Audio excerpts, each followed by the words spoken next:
I'm David Knowles, and this is Ukraine, the latest. Today, we hear from Roland Oliphant, who's on the ground in Donbas, look at Russia's relationship with the history of the Second World War, and Francis Dearnley interviews French journalist Anne-Elisabeth Moutet in a deep dive on the role of France in this war.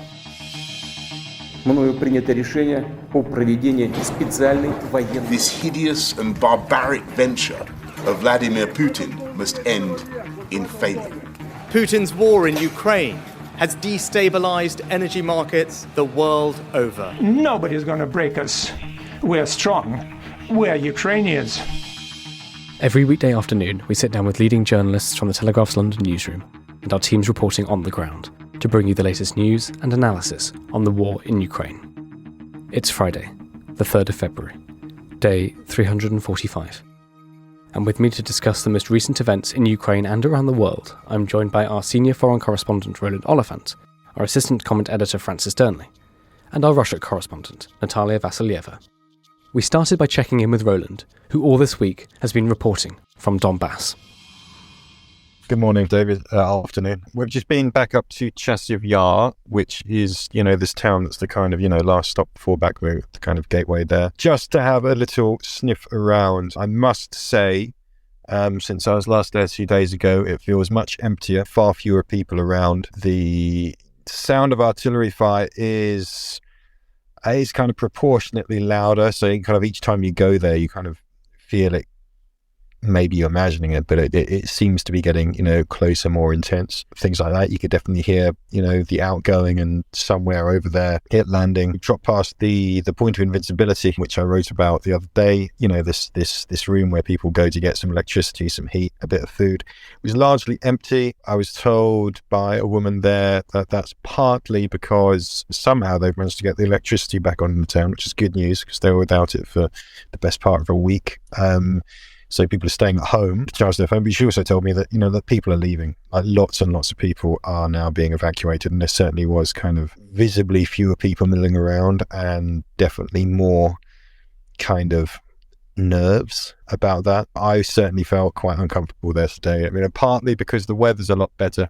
We've got, not entirely clear skies, but it's patchy cloud and bright blue sunshine. Blue sky with some sunshine.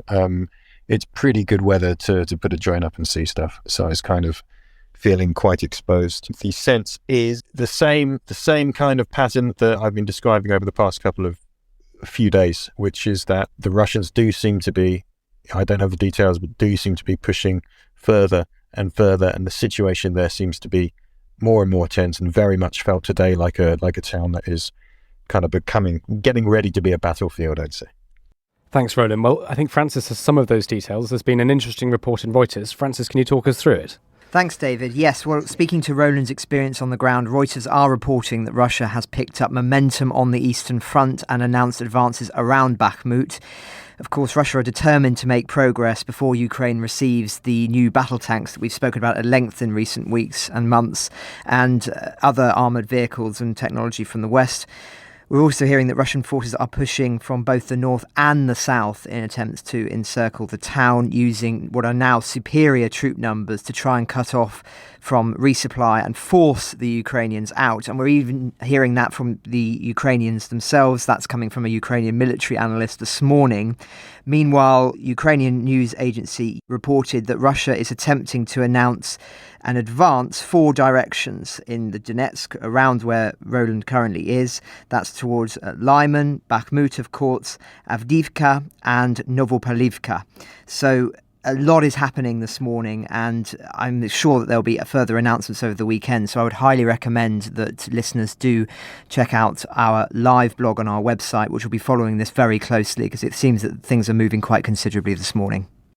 Well, thank you very much, Roland and Francis. Natalia Vasilyeva, can I come to you? Yesterday was the anniversary of the end of the bitter battle for Stalingrad in the Second World War. Vladimir Putin was there and he made some interesting remarks. Can you tell us what happened yesterday in Russia? Hi, everyone. Yes, absolutely. Today was also a very rare moment for Vladimir Putin to travel around the country. Pretty much since the COVID pandemic, more than 2 years ago, almost 3 years ago now, Putin travels very Rarely, he's not seen in public a lot, so it was quite a big deal for him to travel to Volgograd, previously known as Stalingrad, for the anniversary of the Battle of Stalingrad, one of the most decisive and bitter battles of the Second World War. And as expected, Putin used that opportunity to draw comparisons between the Nazi invasion of the Soviet Union and Nazi advances on the Eastern Front, and with Russia's operation in Ukraine. Obviously, to the point that Vladimir Putin suggests that Russia is not fighting Ukraine, is not trying to capture another country, but quite on the contrary, is fighting off a potential NATO and Western invasion, as Ukraine has been supplied with Western troops. Again, in terms of what we haven't heard from Putin before, there was a lot of expectations that he could be talking about Russia's new weapons and nuclear weapons in particular. He made a veiled threat about that, saying that unlike 80 years ago, Russia has, as he put it, other things to respond with. He didn't mention nuclear weapons by name, but he said that Russia has ways to respond to that. Again, I think it's important to mention that over the years, Putin has adopted an almost manic reverence of the Second World War, and whatever problems he has had in his country, he would always refer to the Soviets and the Allied victory in the war, saying that, well, it's probably because, we're still reeling from the destruction of 80 years ago. Or he would talk about the heroic deeds of Soviet soldiers so that, he wouldn't have to talk about the grim presence of Russia at the moment. Well, thank you very much, Natalia Vasilyeva. It's very, I think, important for us to know what Putin is saying and gives us some insight into his thinking. I see on your Twitter feed, we're looking at some of the images and videos of Putin going to the memorial site in Volgograd. You noted that there was not a single local resident or visitor in sight. Could you talk to us a little bit about this? Why not? And what does this suggest about Putin's frame of mind? Yes, absolutely. And I mean, even if you compare, there was this quite viral selection of photos comparing Putin at the same site in 2018 and 2023. Again, 2018 was quite recently. We're not even talking about Putin, his first term in power. Now, 5 years ago, if you look at those images, you can see the honorary guard, a couple of soldiers posted around this war monument. This time, they were not even holding any rifles. I mean, that's the whole point of the honorary guard. They're supposed to be carrying some sort of weapons. So there were no local residents. Pretty much the entire city center was in lockdown. Locals were not allowed anywhere near him. And at that ceremony, Putin was seen completely alone, surrounded by guards who didn't have any weapons. Obviously, that speaks volumes, not only to his fear of COVID and getting some sort of an infection from other people, but also to quite a tangible fear of uprising and things going terribly wrong. I mean, that's the only reason, I guess, why you would be, stripping soldiers of their weapons if they're standing anywhere close to you. Natalia, you mentioned Putin's almost manic reverence of World War II. I just wondered, a question to you, Roland and Francis, really, if we could explore this briefly. Is that reverence, to what extent is that reverence shared by other Russian citizens? Does he stand out for how he looks back at history, or does he represent a majority view? Again, this is he and Russian state media have been driving this narrative. Again, I'm not a terribly old person, and I lived most of my life in Russia. But looking back at 15 or 20 years ago, I would remember Victory Day as a day of, as a memorial day, as a day when Russians would be mourning all of the soldiers and civilians killed in the war, and it would be a more somber occasion.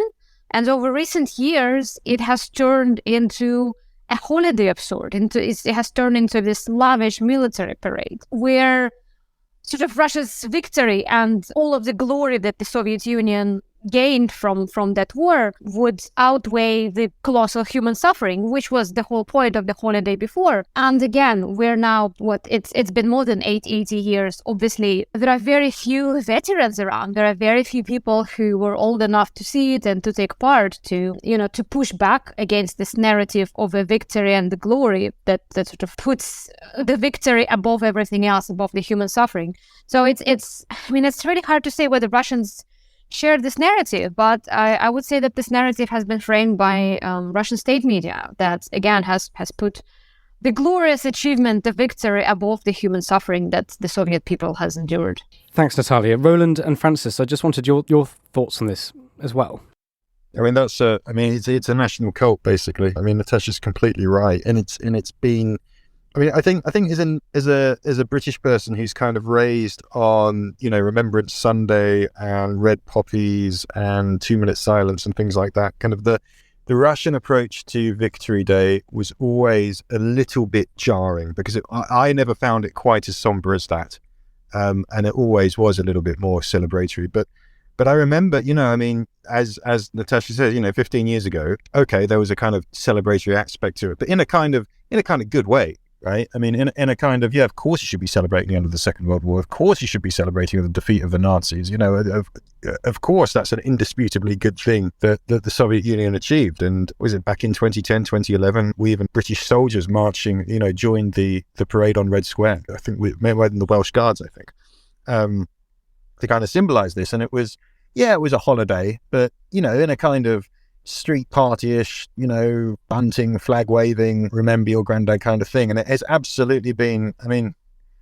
it's a strong word, but I think it has basically been completely perverted. It's now become this, like, the truth about the Second World War doesn't matter. There was a very telling incident. When was it? It was a couple of years ago. So somebody made a film about these guys, I can't remember how many, so 17 guys or something. Someone will correct me. Someone will remember this. There was a film made about these legendary, half a dozen men who, legend had it, held off, dozens of German tanks during the Battle of Moscow and all died heroically in their trench and so on. And then Russian media pointed out that, actually that's not true. In fact, that was basically made up by Soviet journalists at the time. Roland, if I can actually just jump in here, it wasn't even the media. It was nonetheless then the head of the state-owned history archives who said, well, this is exactly. Pamphilov Regiment was a city, was it like a city legend? Right. So the point is, it was a good story that was made up by a propaganda journalist during the war. Right? It had no basis in it. And we know it had no basis in it because the NKVD, the KGB, whichever iteration of the Soviet secret police existed at that point, held an investigation into the story, and they found each of these guys and found out they were alive. And there is a report in the archives that says no, it wasn't true. And this was pointed out, and the culture minister just turned around and said, "Well, that's irrelevant. It doesn't matter. The facts don't matter. It's the legend that matters." And it's just so transparently being turned into this extremely violent national cult, which is all about war, and this rather unpleasant phrase, we can do it, that people put on the back of their cars and stuff in this patriotic way. And in retrospect, you can now see how that was creating this almost war frenzy in Russian society. At the time, I kind of put it down to it's a little bit of jingoism. It's every country's got it, all of that. But the way that Vladimir Putin is absolutely kind of directly trying to connect himself to 1945, it's mad. It's completely insane. He wasn't even alive in 1945. I'll stop there. I think I've described what's going on, but I think the abuse of the Second World War is absolutely central to the Russian propaganda narrative around this war. Thank you, Natalia and Roland. Quickly to Francis Dearnley. Thank you. Well, I echo completely what Natalia and Roland have just been talking about. As we've talked about before, the distortion of World War II memory in Russia has a long, long history. There are history books which ignore the Molotov-Ribbentrop Pact between Nazi Germany and Russia, where they divided Europe between them in 1939, so prior to the war. And in fact, there are examples that go further and claim that it was Britain that had the pact, which is, of course, just totally inaccurate. And I remember reading a few years ago an interview with the distinguished British historian Anthony Beevor, who I'm sure will be familiar to many listeners. And he talked about his book, Berlin, The Downfall, and how when it was published in 2002, this was denounced in Russia, it was condemned, and in many places was refused to be sold.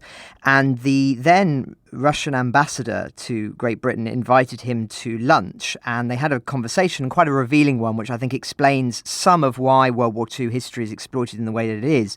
And he spoke about how, and I'm quoting here, Beaver's summary of the conversation, the ambassador made the valid point that the horrors and hardships that the Soviet people had undergone over at least 3 generations, the First World War, the Revolution and Civil War, the famines, the purges, and the unspeakable suffering of the Nazi invasion, meant that even those opposed to Stalinism saw the victory in 1945 as sacred. By my including references to the mass rapes in Berlin in 1945, I would be causing great offence. I think this, as I say, this underlines the fact that World War II gives Russia, as exploited by Putin, an era in its recent history of moral superiority which it can exploit. Because without it, what is its modern history? It's the story of a failed empire, the Soviet Union, and a failed ideology which saw millions die for very little. So that's part of the reason, as I say, that Putin makes such a play of the Second World War and is always trying to be photographed alongside veterans of the Great Patriotic War, as it's known there. Of course, we owe those who fought against Nazism a great debt of gratitude, and I'm not trying to downplay that, but it doesn't mean that we shouldn't also observe the shallow exploitation of their memory for Putin's own ends. Thank you, Francis. I'm glad we've touched on that. I'm sure there's a lot more to say in the future. There's quite a few diplomatic updates. Francis, you've been looking into this. The EU diplomats are in Kyiv. What are they finding and what are they talking about? Yes, well, we've obviously been shadowing this the last couple of days or so and expecting there to be some big announcements, and that's exactly what we've got. So we are now seeing the announcement of new sanctions, which are going to be against Russia from this meeting of the European Commission in Kyiv. They've said that as part of the meeting with counterparts, we've reached a very important mutual understanding. That's what comes out of Mr. Zelensky's office. Only together, a strong Ukraine and a strong European Union, can we defend the life that we value and through our further integration provide energy and motivation for our people to fight on regardless of obstacles and threats. President Zelensky has also said that he wants to hold talks this year on Ukraine becoming a member of the European Union. His quote is, "I believe that Ukraine deserves to start negotiations on EU membership as soon as possible." President Ursula von der Leyen has also promised that the EU will introduce, as I say, this new round of sanctions. The details are sparse, but this would, of course, be the 10th sanctions package since the war began, and they've increased over the course of time in their severity. Of course, at the moment, there's a new price cap which has been introduced on Russian gas, which is proving significant and important in all of this, and I suppose this is just their attempt to show that they're still doing this. There's also been a further EU pledge as well as part of this summit to ramp up some military support for Ukraine by doubling its initial target of training 15,000 Ukrainian soldiers, taking the total to 30,000. And I think that we can obviously imagine that the tank crews will be part of that as part of the Leopards that have now been given, but I think also it speaks to the fact that many people within Europe now acknowledge that this war is going to go on for much longer, I think, than many people anticipated. And some of the predictions about how many soldiers would be needed, how much munitions would be needed, were an underestimate. And I think this is a growing recognition of that. Also within the EU, we're hearing today that the German government has approved the delivery of Leopard 1 tanks to Ukraine from its industrial stocks. Of course, there's been an enormous amount of focus on Leopard 2s, which are also oncoming, but the Leopard 1s are something we haven't spoken about as much, but these Leopard tanks could happen any time once they're repaired, we're hearing from a German newspaper. So something else that we'll be following closely in the coming days. Dom pointed something to me which he'd received in his inbox over the weekend, over the last couple of days as well, which I thought was interesting, which is we've spoken in the past about the New START Treaty, which is a treaty between the United States and the Russian Federation to try and limit the strategic offensive arms. It's been going now since 2011, but there's been an interesting announcement from Jens Stoltenberg of NATO today, who is saying that Russia has failed to comply with legally binding obligations under that treaty.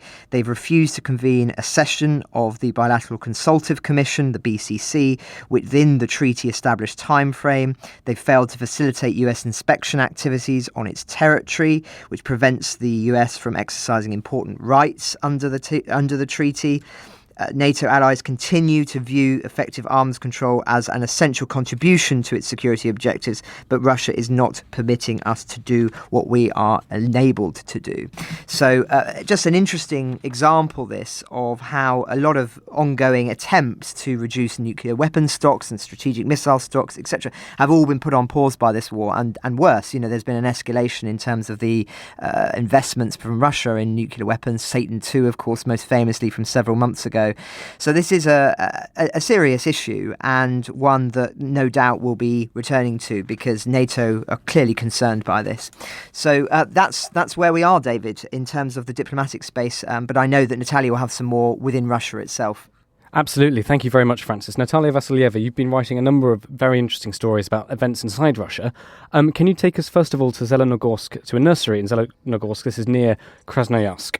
Sure, this may sound like a trifling story, but I think it speaks volumes to the atmosphere of fear and repression that we've been seeing in Russia, and that is getting worse by the day. There were some reports last week about an unusual complaint that a local resident in the town of Zelenogorsk in central Siberia has filed.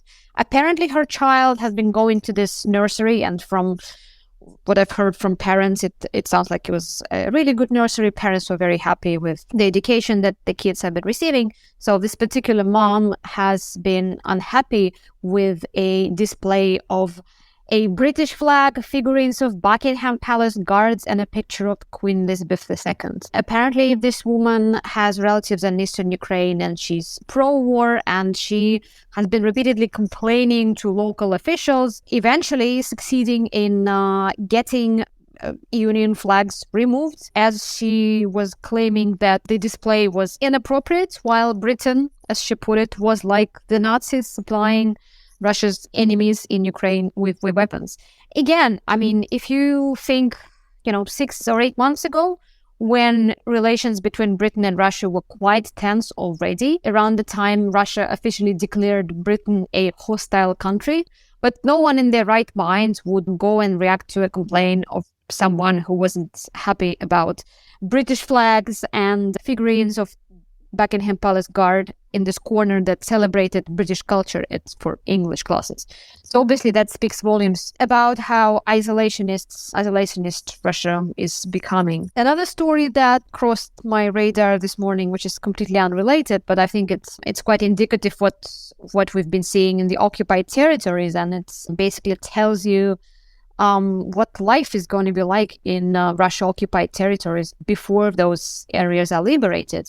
There was another car bomb reported in southern Ukraine, which is currently under Russian occupation. Officials from both sides confirmed that there was a police officer who owned that car, and apparently as soon as he got into that car this morning, an unnamed explosive device went off, and the policeman was killed. The victim was identified as a local policeman who used to work on the Ukrainian police force before he switched sides. Ukraine did not take responsibility for the attack, but it looks suspiciously like all of the attacks we have covered in the past, which are supposed to be the work of Ukrainian partisans working behind the Russian front lines, essentially showing to the Russian occupation administration that they're not welcome here, and that they will not, that the Ukrainians will never leave them alone, and they will never be able to feel safe there. Thanks, Natalia. There's just one more story I think would be interesting to hear from you about. This is a first-of-its-kind case in Russia where a couple were detained and fined for sharing pro-Ukraine personal opinions during what you write as a private conversation in a cafe. What did you find when you were looking at this story? Yeah, again, in a way, I was struck by it as it's quite extraordinary. And also, again, just like with that story about the nursery, it speaks volumes towards how quickly Russia is becoming a totalitarian society when everyone is spying on each other, and the authorities are more than happy to react to any paranoid comment or complaint.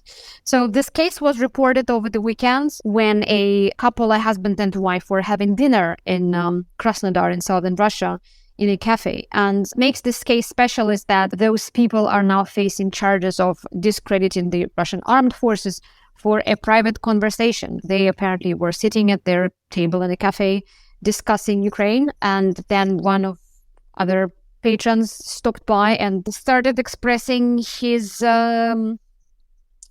disagreement with their views on Ukraine. Then before too long, the cafe owner apparently called the police, and police ended up detaining and handcuffing the couple. The wife was given a fine. The husband was put in detention for 15 days for a misdemeanor disturbing public peace, and now they're facing the charges of discrediting the Russian armed forces. Again, it's quite extraordinary because it's not even about a social media post. We have seen so many criminal cases stemming from a single social media post. So this is something that you would think people are doing in their own privacy. But yeah, this is what's happening in Russia these days. Thank you very much, Natalia. Roland and Francis, can we have some final updates from you before we go to our final thoughts? I just wanted to add that we do have a final death toll for the missile strike on Wednesday night in Kramatorsk. So the Pavel Ukrainko, the governor of Donetsk region, has said the search and rescue operation is officially over. They did manage to find the body of one more woman in the rubble yesterday. That means that the final death toll was 4 killed and 18 wounded. I mean, as I said before, really remarkably slow death toll, which reflects how many people have evacuated from these areas. If that had hit a more densely populated area, we would have seen much higher casualties. Thank you very much, Roland, for your thoughts this week. I think it's added so much to our understanding of the conditions on the ground in the east of Ukraine. So do stay safe, Roland, and thank you very much. Francis Dearnley. Yeah, so coming off the back of Roland's statistics of that incident, we're also hearing more statistics today that nearly 200 Russian soldiers are now predicted to have been killed or wounded in Ukraine, according to the latest estimates from US officials. In November, the US's top general Mark Milley estimated that more than 100,000 troops had been lost. We reported that at the time, but officials now believe that the figure has soared, according to the New York Times, on the back of these intense months-long battles around Bakhmut and Soledar that we've been reporting in eastern Ukraine, and the tendency of these poorly trained new recruits to go to the front lines. So a very, very marked increase, as I say, from where we were at November to where we are now in the very beginning of February, an increase of over 100,000 killed or wounded from the Russian perspective. So quite remarkable, if true.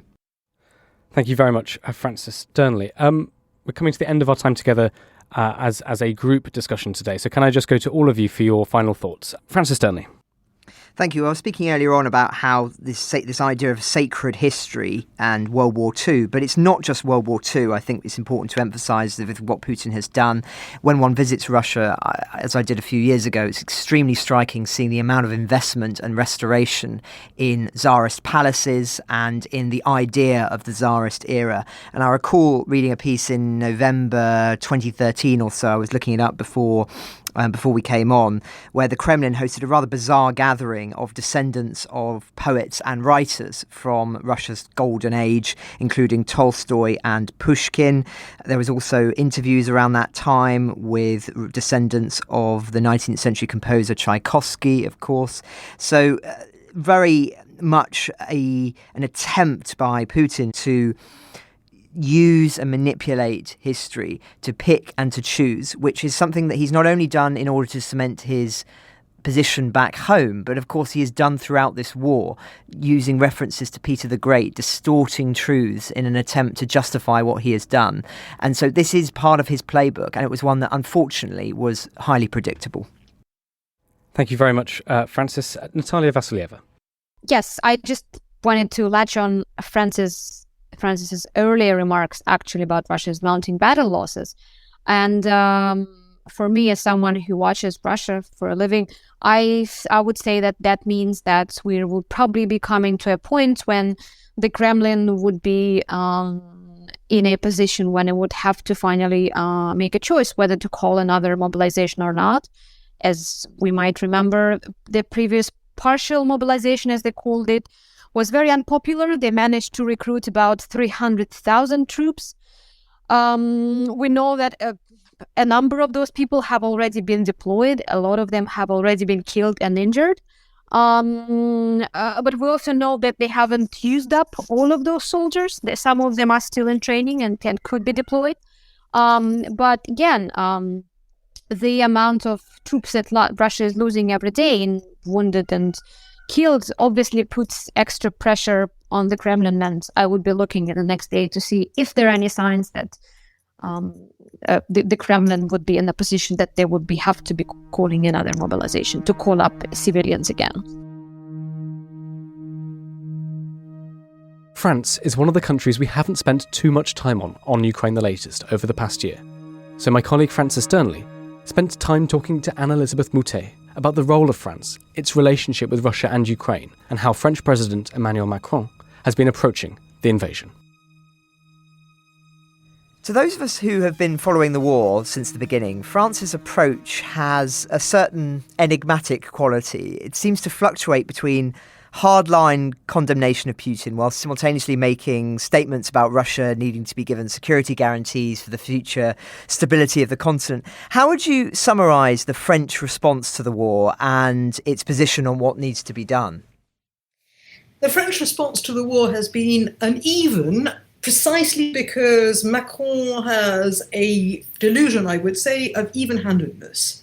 And you may remember that in 2017, when he came seemingly almost out of nowhere, his great campaign slogan was "en même temps," at the same time. And he said you can be at the same time left and right, you can defend this and be for that. And he cherry-picked everything he could from both sort of mainstream parties, the Socialist Party and the Neo-Gaullist Party, and he got himself elected. And so he seems to think that he knows best.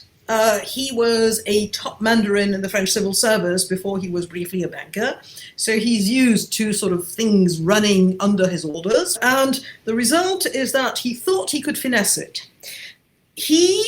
First of all, at the beginning, the French did not believe that the Ukrainians could fight back, let alone win. I would say that the results speak for themselves and they're not good for Russia. So there is that element. But there's also something that I would say is more profound in terms of how France has viewed herself since the presidency of Charles de Gaulle. And France sees herself as being between the two great blocs. Yes, can you give some more background on Charles de Gaulle? De Gaulle comes to power in 1958. This is the height of the Cold War. The Cold War will go on throughout his presidency, when he changes the French constitution in 1962 to give the French president of the Fifth Republic, who was as unstable as the prime minister in Italy before, he gives the president of France very monarchic powers. The president can decide to go to war. He has the mastery of the armed forces and foreign policy. This is known as the domaine réservé, it's reserved to the president. And that means that this was something that was tailor-made for someone like de Gaulle, who did sort of embody France in 1940. It has well sort of worked for following presidents, better or worse. Emmanuel Macron is of a different generation. I'm not going to sort of, say he can't do it, but there is absolutely nothing he's got in common with de Gaulle in terms of political career. And so the situation that he's abusing here in so many ways is something that is not serving him or the country, and mostly because he has no actual political experience. He was never elected to anything. De Gaulle had a 13-year sort of, a moment in which he was in opposition. He was not considered as somebody who would come back into politics at all between 1945 and 1958. That was something that was, and at that time he created a party, and the party was sort of cross-current, and you could call it a kind of slightly populist party in that it did have left and right elements of people who remembered the war and felt that somebody like de Gaulle was necessary to bring stability to the country. It was also, and I will say this for Macron, they both are complete Republicans. They do not want, and de Gaulle did not write a constitution that would give the French a king by any other name or a duce or something. But within those parameters, you have a constitution that belongs to the 50s and 60s in France and the Cold War, and you end up having something which after the parties became less and less popular, and this is surely something that you also know in Britain, we arrive with a man who says there's no such thing as politics. There's not much of a thing as society, but there certainly is no such thing as politics. And we can pick what we like, and there's no grounding to it. And it's not helped by the fact that he's never been a party leader, that his movement did not become a party because he had been a minister in the François Hollande government, and he'd seen the discussions and factions within the Socialist Party and disliked it because he thought it was messy. And so he has no understanding of the messiness and these, I would say, this sort of the grounding, what politics is all about.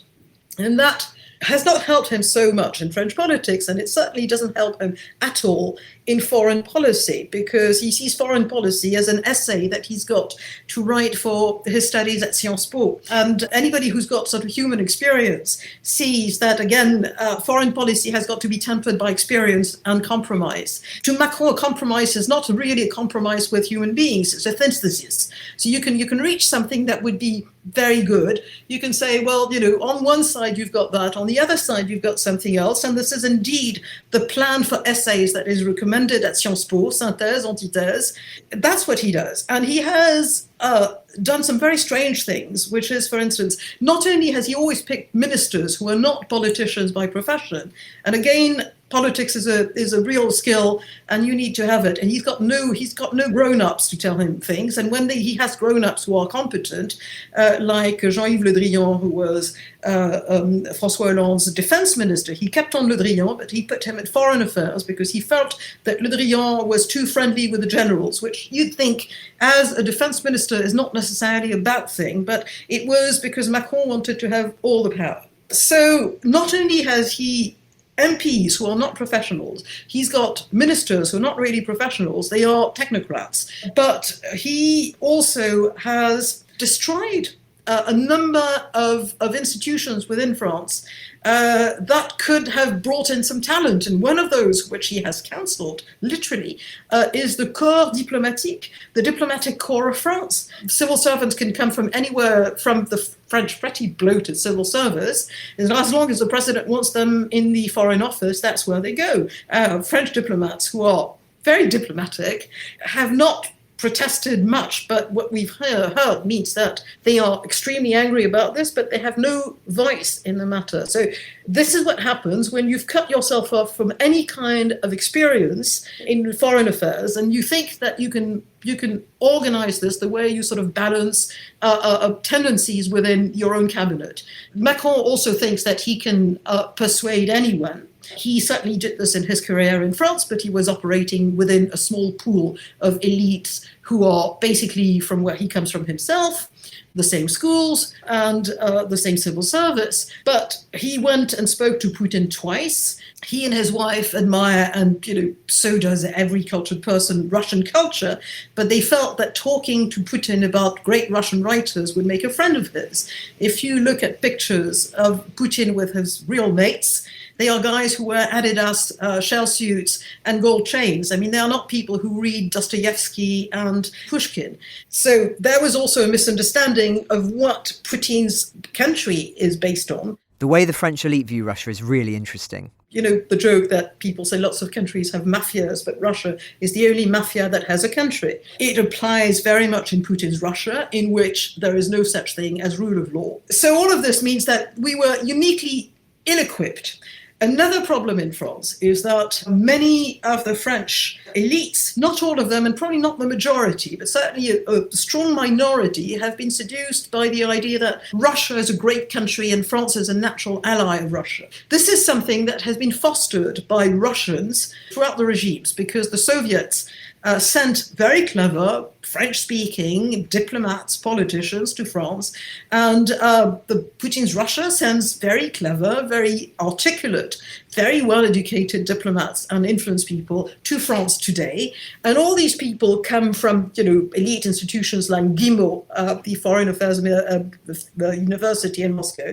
And they explained to the French that General de Gaulle would have liked would have not liked to siding with Ukraine. General de Gaulle was a friend of Russia. France is historically a friend of Russia.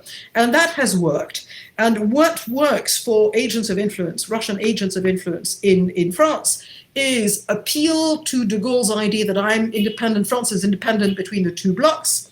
That's one thing. And also that to foster a rabid anti-Americanism, anti-Anglo-Saxon. We have this myth that Americans and Brits are the same, which of course is not true. All of this has helped this minority, but this active minority in France of politicians, journalists, writers, to push the Russian narrative. And that's also something that Macron, who believes that he's got to listen to everybody and doesn't take much of a decision himself in moral terms because he's not interested. And so you've got, for instance, the perpetual secretary of the French Academy, Hélène Carrère-Dancourt, who is, she's a considerable person in French literary circles, and she is of Georgian origin, but she's pro-Russian Georgian, and she says all sorts of things about how civilized Putin is. And you've got senators and French politicians whom you found in Crimea in 2015, explaining how the Crimeans were happy to be back within the Russian ambit because it was theirs. And you've got the former head of the French Sandhurst, General Vincent Desportes, who explains how Russia will win the war, and Kherson would be a place where the Russians would fight like at Stalingrad for months. And even though what he says doesn't happen, he still is listened to and invited to television debates day after day. And it's very obvious that he also peddles the Russian line. The Russian line has changed a bit since the beginning of the war. It's all about peace. And again, it's, we have to stop the suffering on the ground. And of course, we must negotiate with Putin immediately. And that's where Macron gets his Russia must not be humiliated. And it's very obvious that actually, if Russia is not quote unquote humiliated and there are peace negotiations, assuming the Ukrainians want it, which is not the case, it would end up giving the Russians what they took this time, not to mention what they took in 2014. French policy is very much it's something that relies on a number of wise men who may not necessarily be wise, but they are well known. France is not about sort of listening to contrarians, especially if they come out of nowhere or if they haven't been to the right schools. It's a bit like Britain in the 50s, I would say. But that explains also Macron's attitude. Every now and then he gets an inspiration and eventually goes to Kiev, months after Boris Johnson, for instance, and he meets Zelensky, and he is impressed by Zelensky.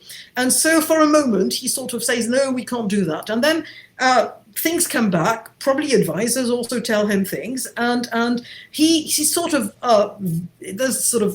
navigates between one and the other bank of the stream, going downstream. Well, that brings us nicely on then to one of the central questions, I think, on many people's minds, which is, obviously we've talked about how Europe views differently what a Ukrainian victory looks like. What do you think France, or Macron particularly, thinks a Ukrainian victory looks like? Is that one that maintains all of Ukraine's former territory, including Crimea? Actually, no. First of all, the French thought Ukraine would lose. And if you want to call this defeatism, I would agree with you. Throughout, they've said, but Ukraine could get back to the borders of end of year 2014, i.e. when the Donbas and Crimea were taken. And everybody will tell you, not everybody, but many people will tell you, of course, Crimea is Russian. Now, if you have the figures of the 1991 referendum for independence in Ukraine, at a time when the Soviet power had no way of influencing votes. It's probably the time when in the former Soviet Union voting was the freest because nobody did anything about it. Not only did the entire country vote in the end, something like 95% in favor of independence, but all the Donbas oblasts voted 83%, and even Crimea voted 54% in favor of independence. That's something that gets you a Brexit vote easily. It's the idea that they felt Soviet is not true. If you look at someone like Zelensky, who was born in eastern Ukraine, whose mother tongue is Russian, who had to, so not exactly learn, but practice as Ukrainian to speak Ukrainian the way he speaks Russian from birth. These were people whom the French with despise and say, well, geography is destiny, and therefore you are pro-Russian. There is a complete misunderstanding about this. The Russian talking points, such as the fact, they refine the whole thing about Nazis, and they explain, all sorts of things about the Azov battalion, which are not true since 2014, because the Azov battalion was reintegrated in the new Ukrainian army, and the most extremists didn't stay with the battalion, and these people ran a party, I think, at the presidential elections in 2019 in Ukraine, and they polled less than 2%, and they didn't get a single MP. So it's very obvious that the Nazi danger in Ukraine is close to zero.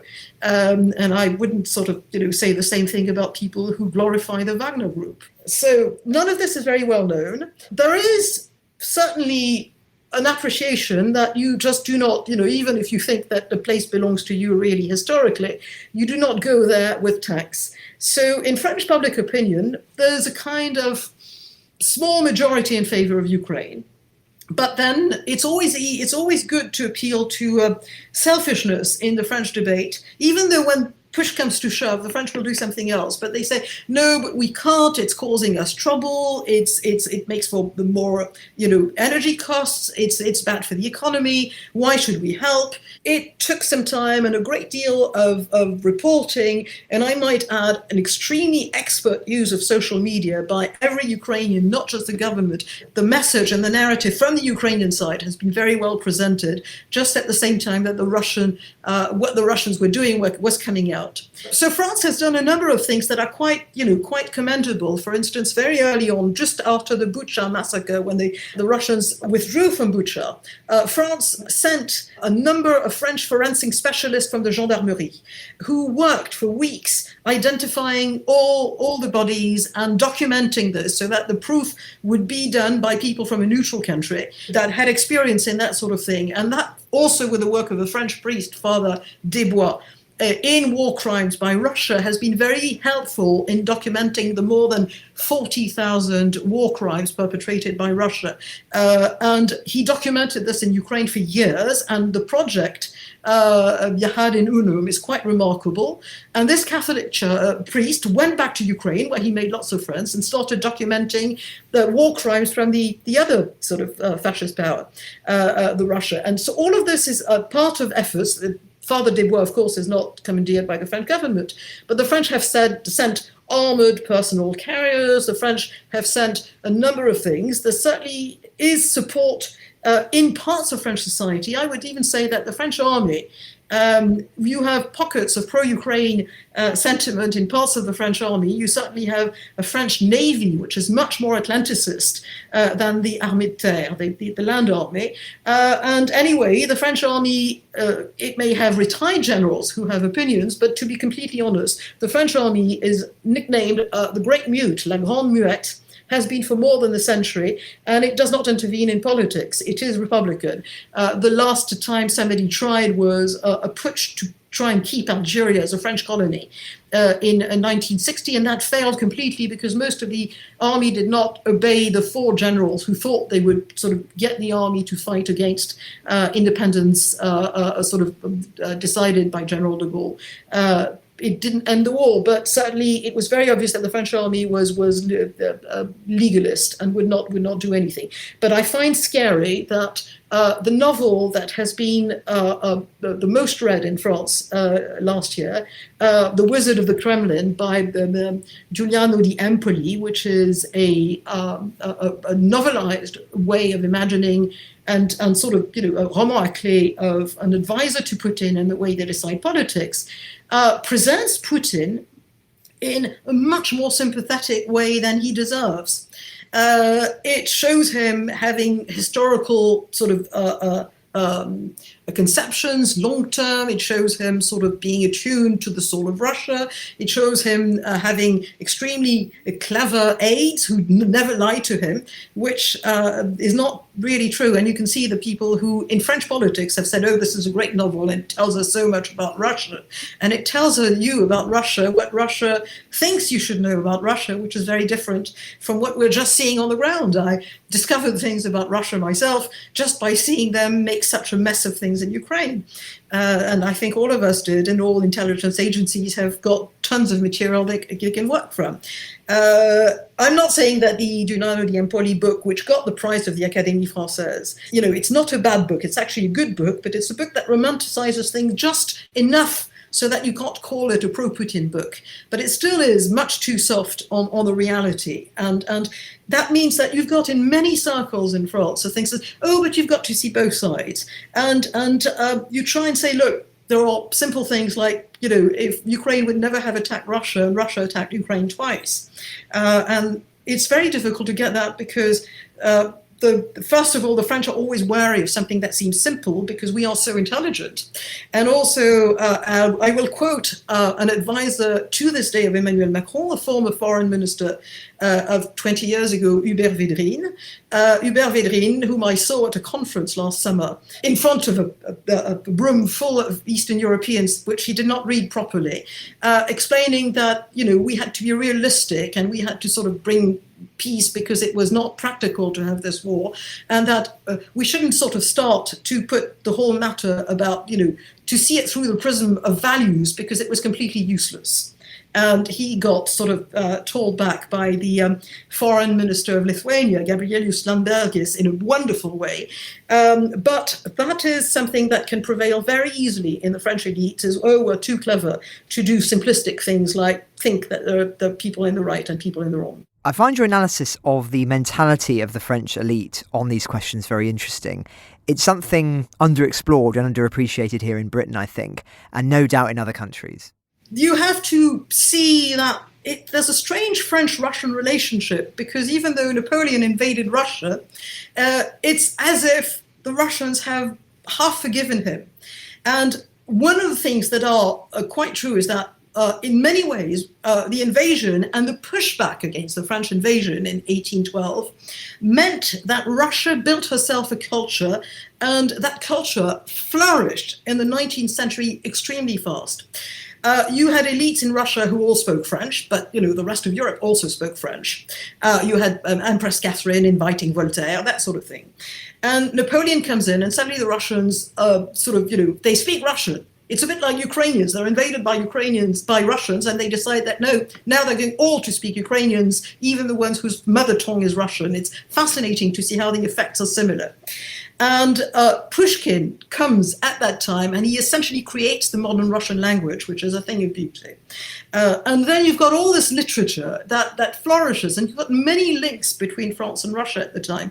Flaubert and Turgenev, for instance, were friends, and Flaubert didn't speak Russian, but Turgenev spoke excellent French, and they would read each other's manuscripts, and they would discuss each other's manuscripts. And there was this sort of feeling that civilization came from France, which the French like hearing. And as you probably know, one of the most beautiful bridge on the Seine was given to the city of Paris for the World Fair of 1889, which was the centenary of the French Revolution, and the Tsar who gave it to France didn't have much historical nous on this one, because it might have been announcing things, but it's the most beautiful bridge called Pont Alexandre III, Alexander III bridge. There was this whole thing that the Russians were our friends. There was no reason not to. And what's strange is we fought them in Crimea. But you still had this sort of cultural affection that the French have, for instance, never had with the Germans. Even though German culture is also very important, but it never happened in the same way. And it's very easy for Russians to sort of bring this up and tell the French, look, we look it's the regard of the French that counts for us, and it's the acknowledgement of French culture that counts for us, and so we are brothers. And they make much of something which was heroic and wonderful, which was the air squadron called a Normandy-Niemen, which was a French-Russian air squadron during the Second World War, which did some pretty good things in the Eastern Front. So they bring up all of this, and they say we were brothers in the Great Patriotic War. Then, it doesn't matter that they have constantly spied on us and had traitors the way you had Philby and Maclean and Burgess and all that. We've had the same in France. And they were constantly hostile to the French in acts, but they still foster the whole idea that we like one another, and it worked. I mean, take someone like Jacques Chirac.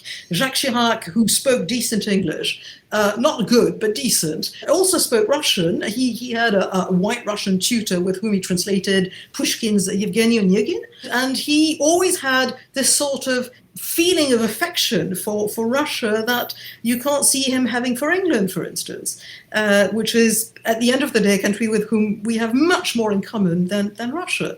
So all of this is part of the strange French-Russian love-hate-love situation. It doesn't rule everything. I mean, the man on the street in France, mostly, but not entirely, will say, but that's horrible what they did to the Ukrainians, because that's percolating. But in terms of French politics, it's a harder sell than it is in Britain, where you got the point immediately.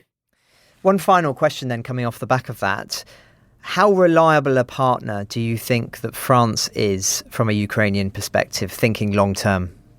Well, we're better than the Germans.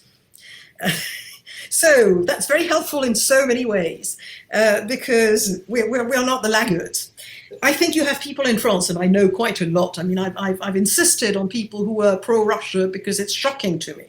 But I should not take anything for granted, and I think it's important to say that you've got many people in political parties who are completely sort of resolutely for Ukraine. One of my bugbears, and the readers of the paper know this, is the Paris mayor Anne Hidalgo, and about one of her few graces is that she's been absolutely impeccable on Ukraine. And you've got lots of other French politicians like that, left and right. Strangely enough, one of the Trotskyite leaders, Olivier Besancenot, early on during the war, went to Ukraine and came back, and he said everything that you should say, that Jean-Luc Mélenchon doesn't say, about, Ukrainians fighting for an existential war for freedom, and he absolutely got it. So every now and then, honesty will flourish. I find this in so many ways a 1940 moment. You know how France was invaded by the Nazis, and this was the beginning of a 4-year occupation with a French government that obeyed the Nazis, led by Marshal Pétain. And what's really interesting is you had members of French political parties, left and right, who joined the Pétain government. I can quote Marcel Déat, I can quote Paul Faure, etc. And they were from the left, and normally they ought to have been anti-fascist. And you have people from the right, including a former colonel in the First World War called Colonel de la Roque, who fomented anti-Republican riots, fighting corruption, very populist riots in 1934 in Paris, and they almost upset the government. I mean, it was something that was really strong, and he absolutely sided against the Nazis from day one, and he died from bad treatment in Dachau. So it's a moment when you suddenly find people with whom you have disagreed all your life, and you find yourself in agreement on essential things. And you have people who are friends, and you can't stay friends with them because they are in favor of, crimes, rapes, deportations, and murder. Ukraine the Latest is an original podcast from The Telegraph. To stay on top of all of our Ukraine news, analysis, and dispatches from the ground, subscribe to The Telegraph.